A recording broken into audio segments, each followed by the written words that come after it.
Hi guys, welcome to my new video. Today we are going to solve the LeetCode Code bi-weekly contest 108 problems. So the first problem is longest alternating subarray. So in this question हमें एक integer array nums given है and हमें longest subarray की length return करनी है जो इन तीन conditions को satisfy करती हो. So first condition says that कि जो मेरे पास length of subarray है, let's say वो m है, then it should be greater than 1.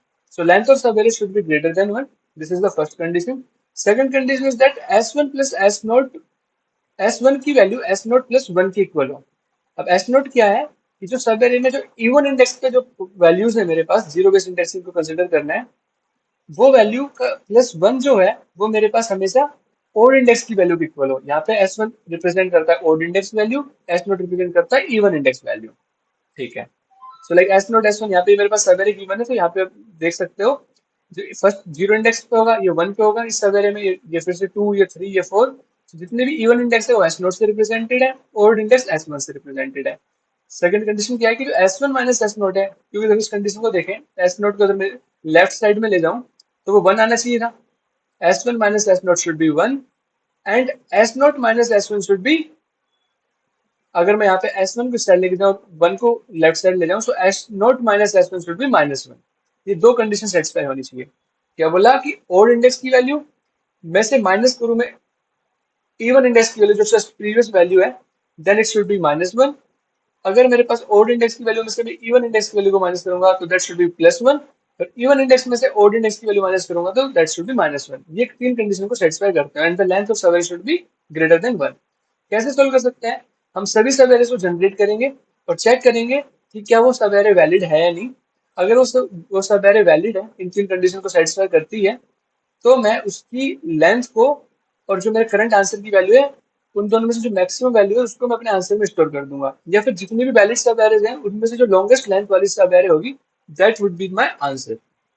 सो इस केस में जो मेरे पास लॉन्गेस्ट सब एरे जो वैलिड है वो ये है 3434. देखिए फर्स्ट मेरे पास ये इवन इंडेक्स हो गया, ये ओड इंडेक्स हो गया. 4 माइनस 3 1 है, फिर ओड माइनस इवन की वैल्यू मेरे पास 1 आ रही है. फिर ये मेरे पास इवन इंडेक्स होगा, इवन माइनस ओड इंडेक्स की वैल्यू फिर से -1 आ रही है. फिर से मेरे पास ओड इंडेक्स होगा, ओड माइनस इवन की वैल्यू फिर से +1 आ रही है. Hence, this is my valid sub array. This is the longest valid sub array, so I am returning 4 as my answer. Now let's see the code directly. As we discussed, हम सभी सब arrays को generate करेंगे. I will be pointing to the left hand of my sub array and J will be pointing to the right hand of my sub array. Condition first condition थी कि जो मेरे पास sub array उसकी length at least greater than 1 हो. Right? Greater than 1 होगी तो मुझे पता है let's say left hand index आई पे है तो जे मेरे पास एटलीस्ट i+1 पे हो, क्योंकि मेरे पास जो लेंथ है वो कम से कम एटलीस्ट 2 हो, क्योंकि स्ट्रिक्टली ग्रेटर देन 1 होना है तो सबसे स्मॉलेस्ट वैल्यू 2 होगी. इसलिए मैंने जे को i+1 से इनिशिएट किया ना कि आई से. ठीक है. ऐसे करके सभी सबवेरिएंस जनरेट किए. अब मैं चेक कर रहा हूँ कि जो नम्स वेक्टर है उसमें जो सबवेरे आई से स्टार्ट होकर जे पे एंड हो रही है वो वैलिड है या नहीं. अगर ये वैलिड एरे होती है उसको हम बाद में देखते हैं कि वैलिड फंक्शन आप कैसे चेक कर रहे हैं. तो मैं बोलूंगा कि जो आंसर है और जिस इस सब एरे की लेंथ कितनी हो जाएगी जे माइनस i+1 होगी, क्योंकि देखिए अगर जे की वैल्यू i+1 थी और आई मेरे पास 0 था और लेट्स से जे 1 था और वो वैलिड सब एरे है. सो जो मेरे पास दो एलिमेंट है 0 एंड 1, तो टोटल नंबर एलिमेंट्स 2 है तो लेंथ 2 हो जाएगी. सो इसलिए हमारे पास जो लेंथ का जो फॉर्मूला आएगा अपने पास, अगर मेरे पास लेफ्ट इंडेक्स जे पे और राइट इंडेक्स आई पे है तो that is j minus i+1. Hope you get it. So इसकी वैल्यू और जो मेरे पास करंट आंसर की वैल्यू है इन दोनों में से जो मैक्सिमम है that I will store in my answer variable and in the end I'm returning my answer. Initially मैंने आंसर को -1 से इनिशियलाइज किया क्योंकि क्वेश्चन में बोला है if there is no valid sub array then we have to return -1. Now let's see how the is valid function is working. So मुझे पता है जो सब array है मेरे पास इंडेक्स L से स्टार्ट हो रही है और R पे खत्म हो रही है. So मैंने लूप एक इम्प्लीमेंट किया है जो L+1 से लेकर R तक आइटरेट करेगा. अब मैं चेक करूंगा कि जो nums of I minus nums of I minus 1 है उसका डिफरेंस क्या है. अब मैंने देखा था कि जो ओड माइनस इवन का डिफरेंस 1 आना चाहिए था, इवन माइनस ओड का डिफरेंस -1 आना चाहिए था. अगर इन दोनों वैल्यू के अलावा कोई और डिफरेंस आता है तो will straight away return the false. But अगर डिफरेंस या तो 1 या -1 है उसके बाद देखते हैं. तो हमने देखा था कि ओड माइनस इवन का डिफरेंस 1 आना चाहिए था, मतलब जो ith इंडेक्स है वो मेरे पास एक ओड इंडेक्स हो. राइट. बट अगर मेरे पास ith इंडेक्स इवन इंडेक्स हुआ सो मैं रिटर्न कर दूंगा फॉल्स को. क्योंकि जब वन आना चाहिए था तभी वन आएगा जब मेरे पास ith इंडेक्स ओड हो, क्योंकि odd minus even index should be one, right. तो चेक करने के लिए वो सिंपल तरीका है कि जो मेरा जीरो इंडेक्स की तरह ट्रीट हो रहा है वो एलएस इंडेक्स है, राइट। ये सवेरे एलएस इंडेक्स से स्टार्ट हो रही है, so L's index would be treated as the zero index, L plus one index would be treated as the first index and so on. तो ये चेक करने का कंडीशन है अगर मेरे पास i minus one factorial two अगर मेरे पास जीरो है, इट मीन्स जो ith इंडेक्स वो इवन इंडेक्स है और इवन माइनस ऑड का डिफरेंस प्लस वन आ रहा है जो कि इनवैलिड है, so will return false. Similarly यहाँ पे ये है माइनस वन कब आएगा, जब मेरे पास इवन माइनस ओड का जो डिफरेंस है वो माइनस वन होगा according to the question.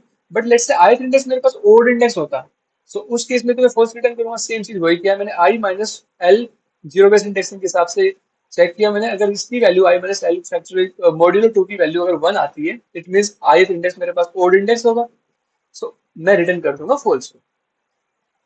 And otherwise अगर ये कंडीशन कोई सी भी वैलिड नहीं होती है, everything is satisfying our conditions, so in the end I am returning the true. So this is the first code. This is the first question. Now let's move to the next question. So now let's solve the second problem. In this question, हमें क्या given है, एक integer array given है nums जो initial positions को represent करती है of some marbles, right? So like मेरे पास इसमें 4 marbles है और इनकी initial positions 1, 6, 7 and 8 है. That is representing by nums. उसके बाद हमें दो integer array और given है of the equal length and the arrays name are move from and move to, right? सो हम क्या कर रहे हैं, मूव फ्रॉम का जो फर्स्ट इंडेक्स है और जो मूव टू का फर्स्ट इंडेक्स है वो रिप्रेजेंट करता है कि जो मार्बल्स मेरे पास इस जो इस फर्स्ट पोजीशन पे लोकेटेड थे उनको मैं मूव करा रहा हूँ ith position of move to index पे, right. Like it is mentioned, you will move all the marbles at position move from of i to the position move to of i in the ith step, और हमें ये सारे के सारे steps perform करने हैं। That is equals to the size of my move from array, right. So हमें बताना है कि फाइनली जो मेरे पास कौन कौन सी पोजीशंस पे एलिमेंट्स प्रेजेंट होंगे, हमें उन पोजीशंस को रिटर्न करना है in the sorted order. That's the question. So now let's see the second example. So I have written the second example here कि इनिशियली मेरे पास दो एलिमेंट्स थे, दो मार्बल्स थे जो फर्स्ट पोजीशन पे एलोकेटेड थे, दो मार्बल्स मेरे पास थर्ड पोजीशन पे एलोकेटेड है। सो चेक इट आउट, मैंने यहाँ पे लिखा हुआ है, मैंने यहाँ पे हैशिंग का यूज किया है जहाँ पे मेरे पास पोजीशन की तरह एक्ट करेंगी और जो काउंट्स है मार्बल्स का उस पर्टिकुलर पोजीशन में वो वैल्यूज की तरह एक्ट कर रहे हैं, right. So position number one पे टू एलिमेंट्स टू मार्बल्स थे, पोजीशन नंबर थ्री पे टू मार्बल्स थे। ये मेरे पास मूव फ्रॉम एरे, ये मेरे पास move to array. So move from array का जो फर्स्ट इंडेक्स है जो जीरो इंडेक्स होगा, अगर मैं जीरो बेस इंडेक्सिंग को कंसिडर करूं, सो मैं जो मार्बल्स फर्स्ट पोजीशन पे थे उनको मुझे सेकंड पोजीशन पे मूव करना है। फर्स्ट पोजीशन पे मेरे पास दो मार्बल थे, इनको मैं मूव करा दूंगा सेकंड पोजीशन पे, सो अब मेरे पास सेकंड पोजीशन पे दो मार्बल्स हो जाएंगे, राइट। नेक्स्ट ऑपरेशन बोलता है जो मार्बल्स थर्ड पोजीशन पे थे उनको मूव कराना है सेकंड पोजीशन पे। थर्ड पोजीशन पे मेरे पास दो मार्बल्स थे और ऑलरेडी मेरे पास सेकंड पोजीशन पे दो मार्बल्स अवेलेबल थे, सो इसमें टू और ऐड हो जाएंगे। सो फाइनली जो मेरे पास सिंगल पोजीशन बचेगी टू, जहां पे मेरे पास सभी के सभी मार्बल्स पॉसिबल हैं, अवेलेबल हैं। सो सॉर्टेड ऑर्डर में रिटर्न करूंगा तो सिंस सिंगल एलिमेंट ही अवेलेबल है, सिंगल पोजीशन ही अवेलेबल है, so will return the two as our answer. Now let's see this case also. Initially जो मेरे पास 1 6 7 8 पोजीशन पे थे,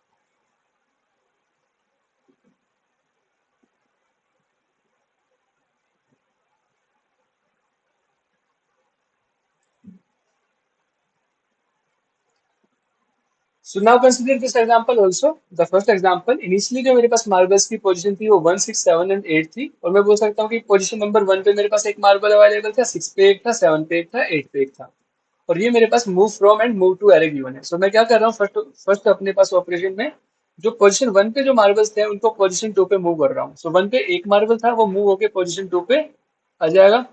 सो करंटली पोजीशन 2 पे कोई भी मार्बल अवेलेबल नहीं था, तो यही का ये मार्बल यहाँ पे आ जाएगा।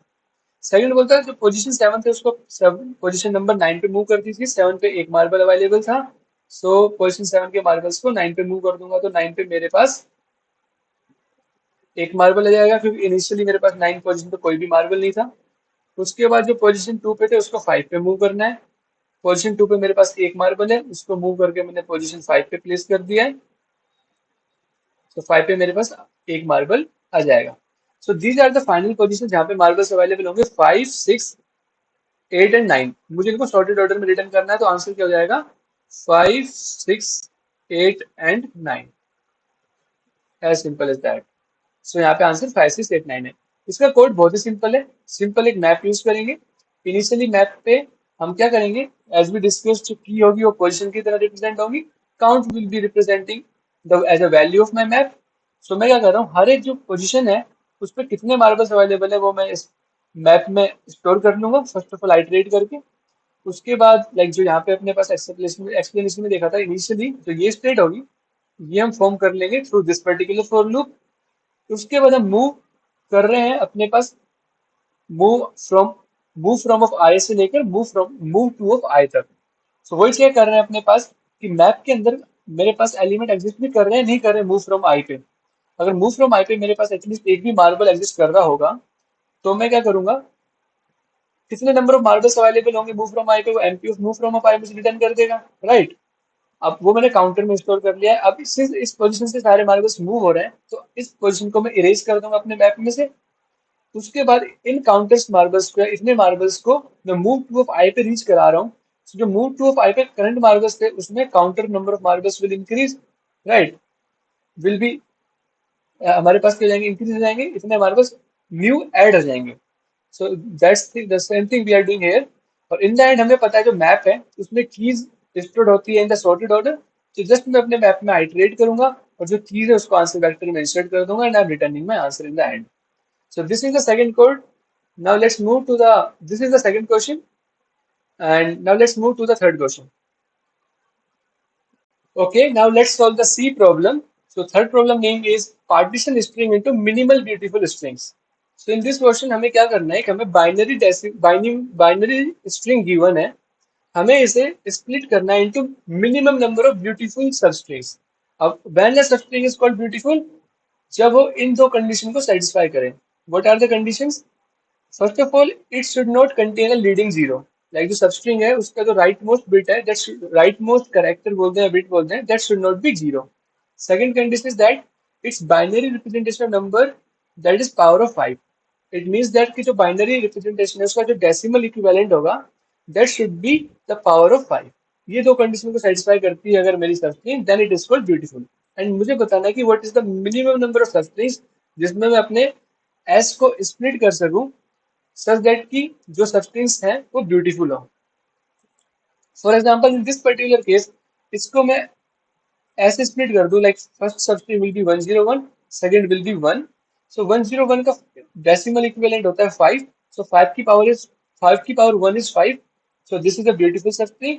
सेकंड सब्सटेंस जो 1 है उसका डेसिमल इक्विवेलेंट 1 ही होगा। 5 की power 0 is 1। So this is also beautiful substance. So minimum number of beautiful substance कितनी पॉसिबल थी? 2 थी। So we are returning 2। कैसे सोल्व कर सकते हैं इस क्वेश्चन को? Let's see. सो ये हमारे पास कोड है।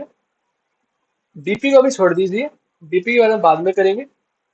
मैं सोल्व फंक्शन को कॉल कर रहा हूँ, इंडेक्स 0 पास कर रहा हूँ, एस पास कर रहा हूँ। तो सोल्व फंक्शन क्या रिटर्न करके देगा कि 0 इंडेक्स से लास्ट इंडेक्स तक मैं स्ट्रिंग एस को कितने minimum number of beautiful substring में स्प्लिट कर सकता हूँ। ये मेरे पास सोल्व फंक्शन रिटर्न करके देता है कि फ्रॉम इंडेक्स टू लेकर, from index IDX to last index कितने ब्यूटीफुल नंबर ऑफ सबस्ट्रिंग में मैं स्प्लिट कर सकता हूँ। अगर मेरे पास इंडेक्स लास्ट एलिमेंट के बराबर हो चुका है, बेसिकली जो इंडेक्स है मेरे पास वो साइज ऑफ स्ट्रिंग इक्वल हो चुका है, सो मैं रिटर्न 0 कर दूंगा।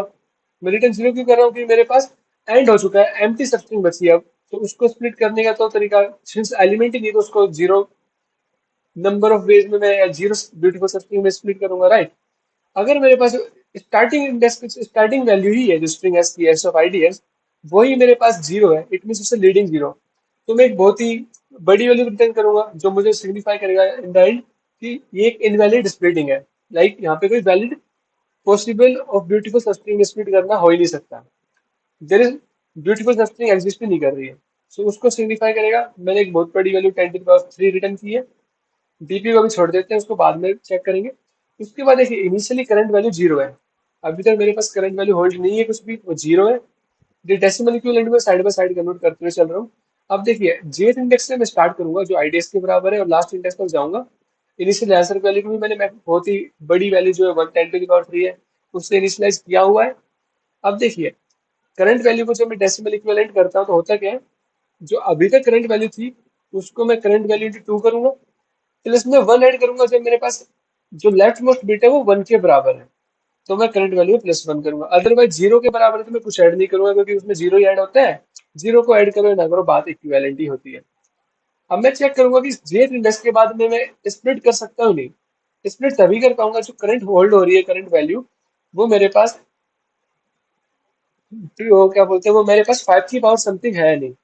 So it is not, function का नाम मैंने गलत कर दिया, इस डिविजिबल बाय 5 नहीं होना चाहिए, इट्स पावर ऑफ 5 आना सीधा फंक्शन का नाम। तो वो हम चेंज कर लेंगे, इस फंक्शन का नाम इस पावर ऑफ 5 होगा, ठीक है। वो तो फंक्शन नेम तो कुछ भी दे सकते हैं but this is making a sense. उसके बाद करंट वैल्यू अगर मेरे पास पावर ऑफ 5 है तो मैं उसके बाद यहाँ पे स्प्लिट कर सकता हूँ। अगर लेट्स से मैंने यहाँ पे स्प्लिट किया तो जो एग्जिस्टिंग वैल्यू आंसर थी, और अब देखो यहाँ पे मैंने स्प्लिट किया तो वन तो इस वाली ब्यूटीफुल स्ट्रिंग हो गया जहां से स्प्लिट किया, plus J plus one of index से लेकर एंड इंडेक्स तक मैं कितने minimum number of beautiful string return कर सकता हूँ वो मुझे ये फंक्शन रिटर्न करके देगा। Solve of J plus one comma x, one मेरे पास यहाँ पे रिटर्न करके देगा, वन ये वाली करंट स्ट्रिंग ऐड हो चुकी है। सो टोटल में मेरे पास ये वाली वैल्यू अगर आंसर से मिनिमम है या फिर जो मिनिमम आंसर की वैल्यू है इन दोनों में से उसको मैं फर्दर आंसर में स्टोर कर रहा हूँ एंड इन द एंड में अपने आंसर को रिटर्न कर रहा हूँ। Right, this is the simple code. अब उसके बाद मैं डीपी क्यों यूज कर रहा हूँ, देखिए हमारे पास हर बार हम एक आइटरेशन में हर बार सोल्व फंक्शन के कॉल के अंदर एक फॉर लूप को यूज कर रहे हैं। उसके अंदर हम मैक्सिमम नंबर जो लेंथ ऑफ सबस्ट्रिंग है उतने नंबर ऑफ सॉल्व फंक्शन को फर्दर रिकर्सिवली कॉल कर रहे हैं। सो एक्सपोनेंशियल पावर है ये शॉर्ट। सो इसको अभी तो टीएलई दे देगा क्योंकि देख रहे हो 15 मैक्सिमम कॉल लग सकती है ऑल द टाइम। सो 15 की और समथिंग तो, और लेंथ भी 15 ही है तो that would give the TLE. So TLE से बचने के लिए मैं अपने सॉल्व फंक्शन में देखूं, मेरे पास सिर्फ एक ही डायनेमिक पैरामीटर है, स्ट्रिंग एस तो कांस्टेंट है हमेशा। सो सिंस ये मेरे पास डायनेमिक पैरामीटर है तो जितनी बार ये same value of ID call हो रहा होगा तो उस वैल्यू को मैं कहीं पे स्टोर कर लेता हूँ लेट्स से डीपी में, सच दैट कि मुझे बार बार प्री कंप्यूट ना करना पड़े, मैं सेम रिजल्ट को अगेन एंड अगेन यूज कर सकूं। तो वही चीज है, अगर मेरे पास DP of ID does not equal to -1 है, इट मीन्स मैंने इस पर्टिकुलर इंडेक्स के लिए ऑलरेडी कंप्यूट कर लिया है सोल्व फंक्शन की वैल्यू को। So I can return it directly and same चीज मैं यहाँ पे कर रहा हूँ। जैसे ही मेरे पास आंसर आया उसको मैं रिटर्न करने से पहले डीपी ऑफ आईडीएक्स में भी स्टोर कर रहा हूँ ताकि फ्यूचर में उसको मैं यूज कर सकूँ। अब ये इस पावर ऑफ 5 फंक्शन क्या कर रहा है, ये बता के दे रहा है कि मेरे पास जो करंट वैल्यू है वो पावर ऑफ 5 है भी या नहीं है। चेक कैसे किया मैंने, अगर मेरे पास जो नंबर जीरो है इट मीन्स 5 की समथिंग की पावर 5 की power something can never be zero, so we are returning false. अगर वन है तो इट इज ट्रू, 5 की पावर जीरो मेरे पास वन होता है, so we are returning true. Otherwise अगर नंबर वन से बड़ा है तो मैं चेक करूंगा कि जो नंबर है वो फैक्टर डिविजिबल बाय 5 है या फिर मॉड्यूलो 5 मेरे पास does not equal to zero है, इट मीन्स वो कभी भी 5 की पावर समथिंग तो नहीं होगा क्योंकि 5 की power something definitely modulo 5 zero ही देगा, वो डिविजिबल होगा 5 से। सो अगर वो डिविजिबल नहीं है 5 से तो we are returning false. Otherwise वो डिविजिबल है तो मैं उसको 5 से डिवाइड कर रहा हूँ एंड सो ऑन में फर्दर चेक करते जा रहा हूँ। बेसिकली मैं नंबर को 5 से डिवाइड करके स्मॉलर करते जा रहा हूँ एंटिल इट बिकम्स द 1, या फिर वो मेरे पास 5 से डिविजिबल ना हो। अगर 5 से डिविजिबल नहीं है तो मैं रिटर्न फॉल्स कर दूंगा, अगर 1 हो गया तो मैं रिटर्न ट्रू कर दूंगा in that. So this is the simple code for third problem. So now let's look at the D problem. The D problem name is number of black blocks. So इस question में हमें क्या given है, हमें to integer given है m and n। हमें construct करनी है एक m क्रॉस n साइज की 2D ग्रिड या 2D मैट्रिक्स। इसके अलावा हमें 2D मैट्रिक्स कोऑर्डिनेट्स भी गिवन है जो हमें कोऑर्डिनेट्स स्टोर करती है of the my matrix grid जो मुझे कंस्ट्रक्ट करनी है उसकी। सो इनिशियली क्या बोला है कि जो ग्रिड मुझे कंस्ट्रक्ट करनी है उसकी जो सभी सेल्स हैं they are white coloured, but जो जो सेल्स की कोऑर्डिनेट्स मुझे कोऑर्डिनेट्स में 2D मैट्रिक्स में गिवन है उन सबको मैं ब्लैक कलर्ड कर दूंगा। ठीक है। और जो सेल्स मेरे पास जो कोऑर्डिनेट्स मेरे पास कोऑर्डिनेट 2D मैट्रिक्स में अपीयर नहीं हुए वो स्टिल वाइट ही रहेंगे। ठीक है। अब मुझे बताना है, रिटर्न करना है कि 2x2 के कितने ब्लॉक्स या कितने सब मैट्रिक्स पॉसिबल है जिसके अंदर कोई भी सेल ब्लैक कलर्ड ना हो। It mean 0 cell black coloured हो, या फिर 1 सेल ब्लैक कलर्ड हो, या फिर 2 सेल ब्लैक कलर्ड हो, या 3 सेल ब्लैक कलर्ड हो, या फिर 4 सेल ब्लैक कलर्ड हो। सबके मुझे काउंट बताना है। सो एरे ऑफ साइज 5 मुझे रिटर्न करनी है। ठीक है। 0 के काउंट, 1 के काउंट, 2 के काउंट, 3 के काउंट एंड 4 के काउंट। सो मुझे एक रिटर्न करनी है एरे ऑफ साइज 5 जो मुझे एरे ऑफ 5 बताएगा कि आई सेल्स ब्लैक कलर्ड है इन माई 2x2 सब मैट्रिक्स। सो ऐसे कितने सब मैट्रिक्स पॉसिबल है। इस एग्जाम्पल को देखें। इसमें मेरे पास 3x3 की मुझे मैट्रिक्स कंस्ट्रक्ट करनी है जिसमें जो ब्लैक कलर सेल है सिर्फ एक ही है जो कोऑर्डिनेट्स एरे में गिवन है, दैट इज 0,0। अब मुझे बताना है कि जीरो फर्स्ट एरे ऑफ 0 क्या रिप्रेजेंट करेगा, जो आंसर ऑफ 0 रिप्रेजेंट करेगा कि कितने मेरे पास 2x2 की सब मैट्रिक्स पॉसिबल है जिसमें 0 number of cells black coloured है। तो देखिए 3 रिटर्न है इसमें। तो एक तो ये वाला सेल, राइट, दूसरा सेल हो जाएगा ये वाला, और तीसरा सेल हो जाएगा ये एंड वाला। तो 3 सेल पॉसिबल थे जिसमें मेरे पास 0 सेल्स ब्लैक कलर्ड है। ऐसे कितने सेल है जो जिसमें 1 सेल ब्लैक कलर्ड है। तो फर्स्ट वाला होगा ये टॉप लेफ्ट कॉर्नर वाला, this cell in this particular 2x2 sub matrix मेरा सिंगल सेल ब्लैक कलर्ड है, 1 सेल ब्लैक कलर्ड है। अब मेरे पास सिंस एक ही सेल ब्लैक कलर्ड गिवन है, सो इसमें कितने ब्लॉक्स पॉसिबल होंगे जिसमें 2 सेल्स ब्लैक कलर्ड हो, या 3 सेल्स ब्लैक कलर्ड हो, या 4 सेल्स ब्लैक कलर्ड हो। वो तो जीरो ही होंगे क्योंकि सिंस मेरे पास गिवन ही क्वेश्चन में एक ही सेल ब्लैक कलर्ड है। So we have written 0। तो क्वेश्चन ये है, सोल्व कैसे करेंगे इस प्रॉब्लम को, देखते हैं। बट कंडीशन क्या है कि अगर हम मैट्रिक्स कंस्ट्रक्ट कर पाते हैं, अगर हम प्रैक्टिकली मैट्रिक्स को कंस्ट्रक्ट कर पाते हैं, तो हम कंसिडर करते हैं कोऑर्डिनेट में से उन सभी मैट्रिक्स को ब्लैक कलर कर देते हैं, ब्लैक को लेट से 1 बोल देते हैं, व्हाइट को 0 बोल देते हैं। उसके बाद में सभी 2x2 मैट्रिक्स का आइटरेट करता, तो और मैं काउंट कर लेता कि मेरे पास लेट्स से फर्स्ट मेरे पास 2x2 की जो सब मैट्रिक्स है उसमें 1 कलर्ड है, तो मैं 1 वाले इंडेक्स को इंक्रीमेंट कर देता। फिर दूसरी मैट्रिक्स ये है, इसमें मेरे पास 0 ब्लैक कलर्ड सेल्स है, तो मैं 0 वाले इंडेक्स को इंक्रीमेंट कर देता एंड सो ऑन। बट आप देख रहे हो एन ऑफ एम मेरे पास 10⁵ है। इट मीन प्रैक्टिकली पॉसिबल ही नहीं है कि मैं n क्रॉस m साइज की मैट्रिक्स को क्रिएट करूं। सो मुझे विदाउट क्रिएट करे ही बताना है कितने सेल्स होंगे जिसमें सिंगल 0 सेल ब्लैक कलर्ड होंगे, या 1 सेल ब्लैक कलर्ड होंगे, 2 सेल ब्लैक कलर्ड होंगे and 3 and 4 cell black coloured होंगे। विदाउट क्रिएट करे मुझे बताना है। तो कैसे सोल्व कर सकते हैं, लेट्स सी। यहाँ पे एक चीज हमें मेंशन है जो काफी हेल्प करेगी। लेट्स से कि मेरे पास टॉप लेफ्ट कॉर्नर है जो 2x2 सेल का वो x, y है। सो उसके जो राइट वाले जो एलिमेंट्स होंगे, कोऑर्डिनेट्स होंगे, x+1, y होगा, बॉटम वाला x, y+1 होगा, और डायगोनली वाला x+1, y+1 होगा। सो मैं उसको एक्सप्लेन करता हूँ आपको। सो x, y लेट्स से मेरे पास टॉप लेफ्ट कॉर्नर है, सो ये वाला इंडेक्स क्या होगा, x, y+1 होगा। ये इंडेक्स होगा x+1, y, and this will be x+1, y+1, right. So मैं कोऑर्डिनेट एरे में क्या बोलता हूँ, लेट्स से जो कोऑर्डिनेट एरे में मुझे कोऑर्डिनेट्स गिवन है यहाँ पे, इनको मैं फिक्स कर देता हूँ एज मैं। लेकिन इससे पहले एक चीज देखते हैं कि टोटल नंबर ऑफ 2x2 की सब मैट्रिक्स कितनी पॉसिबल है। सो देखिए इस केस में कितनी पॉसिबल थी, 1, 2, 3, 4। सो 4 कैसे आया, एम एन मेरे पास 3 था, एम मेरे पास 3 था। तो टोटल नंबर ऑफ 2x2 की जो सब मैट्रिक्स पॉसिबल है वो n-1 इंटू m-1 होगी। सो देखिए 3 - 1 is 2, so 2 into 2 is 4, that's why we are getting 4। so total number of सब मैट्रिक्स इतनी पॉसिबल है। इसमें से मेरे पास कुछ जीरोस वाली होंगी जिसमें मेरे पास जिसमें मेरे पास 0 सेल्स ब्लैक कलर्ड होंगे, फिर 1 सेल ब्लैक कलर्ड होंगे, फिर 2 सेल, ऐसे सब मैं काउंट कर लूंगा और जो सबका सम होगा वो टोटल के इक्वल होगा, राइट। सो फर्स्ट केस में क्या कर रहा हूँ कि जो जो मुझे कोऑर्डिनेट्स गिवन है उनको मैं फिक्स कर रहा हूँ as my top left corner. ठीक है। मैं क्या बोल रहा हूँ कि जो जो कोऑर्डिनेट्स मुझे गिवन है क्वेश्चन में, अगर वो टॉप लेफ्ट कॉर्नर होते हैं तो मुझे बताना है कि कितने मेरे पास सेल्स होंगे जो ब्लैक कलर्ड होंगे इस वाले 2x2 सब मैट्रिक्स में, जिसका जो मुझे कोऑर्डिनेट में कंसीडर कर रहा हूँ आयत कोऑर्डिनेट, वो टॉप लेफ्ट कॉर्नर हो। सो इसका कोड में भी आपको साइमल्टेनियसली बताते हुए चलता हूँ, वो ज्यादा बेटर होगा। So vector of long long में मैं अपने आंसर को स्टोर करूंगा। इनिशियली देखो आंसर ऑफ जीरो में मैंने क्या किया, जो total number of blocks possible थे 2x2 के, या 2x2 की सब मैट्रिक्स पॉसिबल थी, सभी इंसर्ट कर दिए मैंने आंसर ऑफ जीरो में ही, क्योंकि इनिशियली सभी सेल्स वाइट थी। ठीक है। उसके बाद मैंने जो कोऑर्डिनेट्स थे उनको वेक्टर से रिमूव करके विजिटेड में डाल दिया, कि विजिटेड में से चेक करना कि वो कोऑर्डिनेट अवेलेबल है या नहीं। मैं लॉग इन टाइम में चेक कर सकता हूँ, अदरवाइज मैं वेक्टर में चेक करूंगा तो मुझे बिग ऑफ एन टाइम लगेगा, वो अगेन टीएलई दे देगा। इसलिए मैंने इसको सेट में डाल दिया और उस सेट का नाम मैंने विजिटेड रख दिया।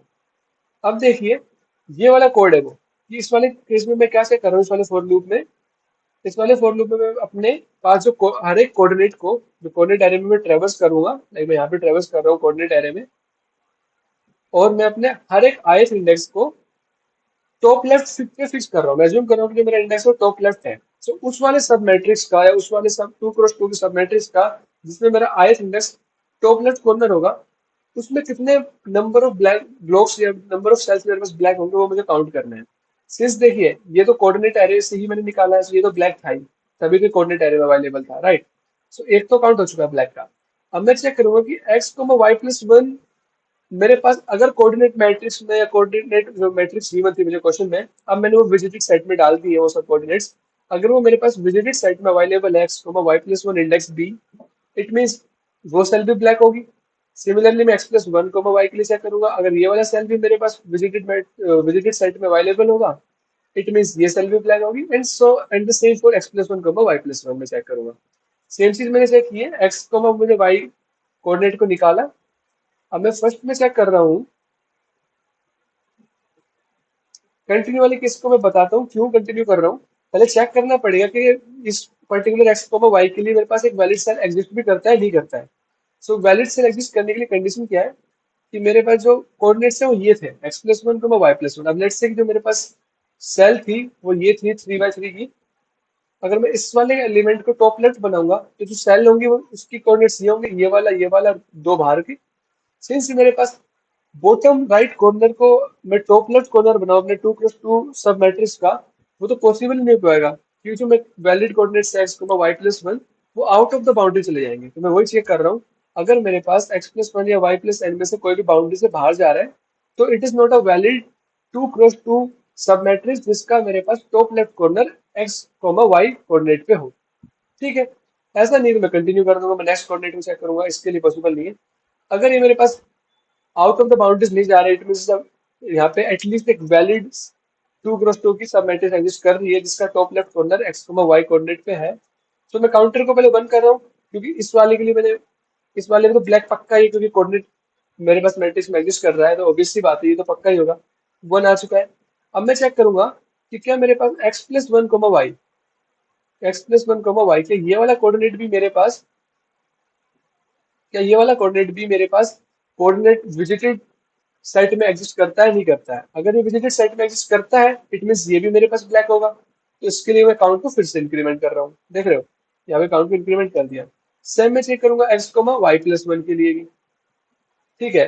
अगर एक्स वाई प्लस वन भी मेरे पास अगर सेट में एग्जिस्ट करता है, तो फर्दर मेरे पास ये सेल भी ब्लैक होगी, तो काउंटर को फिर से इंक्रीमेंट किया।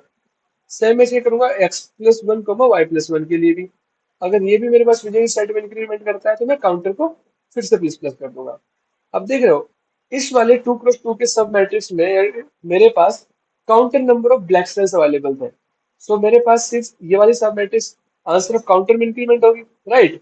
और मैं आंसर ऑफ जीरो में से इस वाले सेल को डिग्री रिमूव कर दूंगा, क्योंकि ये वाला व्हाइट नहीं रहा, ये वाला सब मैट्रिक्स व्हाइट नहीं रहा, ये ब्लैक हो चुके हैं इसमें काउंटर नंबर ऑफ सेल्स। और मेरे पास इनिशियली काउंटर में मैंने देख रहे हो m minus one comma n minus one store करके रखा था टोटल नंबर ऑफ सेल्स को। तो इसमें से ये वाला जो सब मैट्रिक्स था वो रिमूव हो चुका है, तो इसको मुझे यहाँ से डिक्रीमेंट भी करना पड़ेगा, राइट। काउंटर, इसलिए मैं इसको डिक्रीमेंट कर दिया। और जो तो counter number of black cells वाले काउंटर में रिप्रेजेंट कर रहा है कि total number of black cells कितने थे मेरे पास 2x2 की सब, इस वाली 2x2 की सब मैट्रिक्स में। सो लेट्स से दो होते हैं, तो मैं आंसर ऑफ टू को इंक्रीमेंट करूंगा, क्योंकि मेरे पास आंसर ऑफ टू बता रहा है, क्या स्टोर कर रहा है कि ऐसे कितने 2x2 की सब मैट्रिक्स अवेलेबल है जिसमें टू सेल्स ब्लैक होंगे, इसलिए मैंने इसको आंसर ऑफ काउंटर को इंक्रीमेंट किया। अब मैंने क्या किया था, इस एलिमेंट को जो कोऑर्डिनेट एरे था उसको मैंने टॉप लेफ्ट कॉर्नर पे फिक्स किया था। सेम चीज मैं फिर से करूंगा। अब मैं अपने एलिमेंट को टॉप राइट कॉर्नर में फिक्स करूंगा। लेट्स से ये मुझे एक्स वाई गिवन है, राइट। सो इसका कोऑर्डिनेट क्या हो जाएगा, x comma y minus one, ये हो जाएगा x plus one comma y minus one, and ये हो जाएगा x plus one comma y, right. अब मैं अपने हर एक कोऑर्डिनेट को ये फिक्स करूंगा। इसको फिक्स करके मैं चेक करूंगा कि कितने वैलिड नंबर ऑफ सब मैट्रिक्स पॉसिबल है। अब एक चीज मुझे देखनी पड़ेगी, अगर इसको फिक्स कर रहा हूं मैं और ये वाला कोऑर्डिनेट भी ब्लैक है, तो ये वाला केस तो इसमें कवर हो गया होगा ना, राइट। ये वाला कोऑर्डिनेट भी अगर ब्लैक रहता है तो ये केस तो इसमें कवर हो गया होगा, जब मैंने इसको टॉप लेफ्ट कॉर्नर बनाया होगा जब एक्स को वाई माइनस वन को, ये वाली सब मैट्रिक्स तो वहीं पे कवर हो गई होगी। तो मुझे इस चीज का ध्यान रखना पड़ेगा कि एक्स वाई माइनस वन हमेशा मेरे पास ब्लैक सेल ना हो, ये हमेशा व्हाइट सेल ही रहे, ठीक है। वही सेम चीज क्या है कि एक्स और वाई को की बार मैंने टॉप राइट कॉर्नर बनाया है। उसके बाद देखा है कि क्या मेरे पास जो यहाँ पे वैलिड सेल पॉसिबल है, नहीं वैलिड सेल पॉसिबल होने के लिए कंडीशन क्या है कि जो वाई माइनस वन है और एक्स प्लस वन है वो बाउंड्रीज के अंदर हो। सो वाई माइनस वन मेरे पास लेस देन अगर जीरो रहता है, आउट ऑफ बाउंड्री जाता है इस वाले केस में, या फिर मेरे पास एक कंडीशन और मिस होगी, एक्स प्लस वन जो है वो मोर देन एम हो जाता है या इक्वल टू एम हो जाता है, it means it is out of boundary, there is no two cross two सब matrix will exist having these coordinates जो मैंने यहाँ पे लिखे हैं, ठीक है। या फिर मेरे पास जो टॉप लेफ्ट कॉर्नर है एक्स वाई माइनस वन वो मेरे पास कोऑर्डिनेट्स या विजिटेड साइट में एग्जिस्ट करता है, तो मैं कंटिन्यू कर दूंगा, इस वाले सब मैट्रिक्स को कंसिडर नहीं करूंगा। बट अगर ये केस में से कोई भी सेटिस्फाई नहीं होता है तो ये वाला केस कंसिडर होगा। इनिशियली सिंस ये मेरे पास कोऑर्डिनेट एरे में एग्जिस्ट कर ही रहा है तो इसका तो काउंट वन हो ही चुका है, इस वाले का तो, राइट। उसके बाद मैं चेक करूंगा x plus one y minus one के लिए, अगर इस ये वाला भी मेरे पास विजिटेड सेट में एग्जिस्ट कर रहा है तो मैं इसका काउंटर फिर इंक्रीमेंट कर रहा हूँ। सेम चेक करूंगा एक्स प्लस वन वाई के लिए, ये एग्जिस्ट कर, इसके लिए काउंटर को फिर इंक्रीमेंट कर रहा हूँ, और आंसर को काउंटर से प्लस प्लस किया आखिरी में। जो आंसर ऑफ काउंटर है, काउंटर रिप्रेजेंट कर रहा है कि total number of black cells in this particular matrix, उसमें जाके इस वाली में टू क्रॉस टू सब मैट्रिक्स को ऐड कर दूंगा और जीरो में से डिक्रीज कर दूंगा, क्योंकि जीरो में initially total number of matrix सब मैट्रिक्स पॉसिबल थी अपनी रखी हुई है। सेम चीज हम इसके लिए करेंगे। अब हम क्या करेंगे, इस वाले इंडेक्स को मैं बॉटम लेफ्ट कॉर्नर को एक्स वाई बनाऊंगा। सो ये हो जाएगा x minus one y, x minus one y plus one, x y plus one, ये कोऑर्डिनेट्स होंगे। कंडीशन क्या होगी इस बार फिर से कि मेरे पास ये जो दो इंडेक्सेस है ये ब्लैक नहीं होने चाहिए। अगर ये दोनों ब्लैक हो गए तो ये वाले केस तो मैंने इस वाले में या इस वाले में ऑलरेडी कवर कर लिया होगा, ठीक है, इस वाली सब मैट्रिक्स को। सो वही सेम चीज है कि एक तो मेरे पास जो इंडेक्सेस है वो बाउंड्रीज के अंदर हो, अगर बाउंड्रीज के बाहर जाते हैं, या फिर मेरे पास जो ये वाला कोऑर्डिनेट या ये वाला कोऑर्डिनेट ऑलरेडी विजिटेड साइट में एग्जिस्ट कर रहा है, इट मीन एक वाली सब मैट्रिक्स ऑलरेडी कवर हो चुकी है, तो मैं कंटिन्यू कर दूंगा। अदरवाइज मैं काउंटर को वन करूंगा इस वाले सेल के लिए, क्योंकि ये वाली सेल है ये ब्लैक थी, तभी तो कोऑर्डिनेट एरे में एग्जिस्ट कर रही है। अब मुझे बस इसको चेक करना है एक्स वाई प्लस वन को, अगर एक्स वाई प्लस वन अगर विजिटेड साइट में एग्जिस्ट कर रही है तो मैं काउंटर को प्लस प्लस करूंगा, तो उसके बाद आंसर ऑफ काउंटर को प्लस प्लस करूंगा, लाइक जो हमारे हर बार लूप में करते आ रहे हैं, और आंसर काउंटर को ऑफ जीरो को डिक्रीज कर देगा। अब मुझे लास्ट लूप चेक करना है, लास्ट केस में क्या चेक करेंगे कि इस बार मैं अपने इसको एक्स वाई बना देता हूँ, ठीक है। बट इस बार कंडीशन क्या चेक करूंगा कि जो ये वाले इंडेक्सेस है मेरे पास x y minus one, x minus one y minus one, x y minus one, sorry x minus one y, ये जो इंडेक्सेस है ये मेरे पास ब्लैक नहीं होनी चाहिए। अगर ये मेरे पास ब्लैक हुए तो ये वाले केस या तो इस वाली मैट्रिक्स में या इस वाली सब मैट्रिक्स में, इस वाली सब मैट्रिक्स में ऑलरेडी कवर हो चुका होगा, सिर्फ यही ब्लैक हो। तो वही चेक किया मैंने कि पहले तो मैंने एक्स वाई किया, उसके बाद चेक किया कि जो मेरे पास कोऑर्डिनेट्स है क्या ऐसे कोऑर्डिनेट्स वाला वैलिड टू क्रॉस टू की सब मैट्रिक्स एग्जिस्ट भी करती है, नहीं कहीं पे तो कोऑर्डिनेट्स आउट ऑफ बाउंड्रीज तो नहीं जा रहे। अगर आउट ऑफ बाउंड्रीज जा रहे हैं, या फिर मेरे पास ये जो तीन इंडेक्सेस है, ये वाले तीन इंडेक्सेस, ये और ये ऑलरेडी मेरे पास ब्लैक है, ये चेक कर लिया तीन इंडेक्सेस को मैंने, तो मैं कंटिन्यू कर दूंगा। अदरवाइज मैं अपने आंसर ऑफ वन को इंक्रीमेंट करूंगा, फिर इस वाले सेल में सिंगल ही ब्लैक सेल होगी ये वाली। अगर ऐसा कोई वैलिड मेरे पास टू क्रॉस टू के साथ मैट्रिक्स एग्जिस्ट करता है तो मैं आंसर ऑफ वन को इंक्रीमेंट करूंगा और जीरो से उस वाली सब मैट्रिक्स को डिक्रीज कर दूंगा, और in the end I am returning my answer. बहुत ही सिंपल कोड था, बट चार फॉर लूप यूज किए मैंने अपने इम्प्लीमेंटेशन में, इसलिए थोड़ा सा लेंदी हो गया, अदरवाइज काफी सिंपल क्वेश्चन था। So this is the code for this particular question. So thank you guys for watching this video. अगर ये वीडियो आपको हेल्पफुल लगी हो then please subscribe to my YouTube channel, like this video, and if you have any query, write it down in the comment section. Thank you.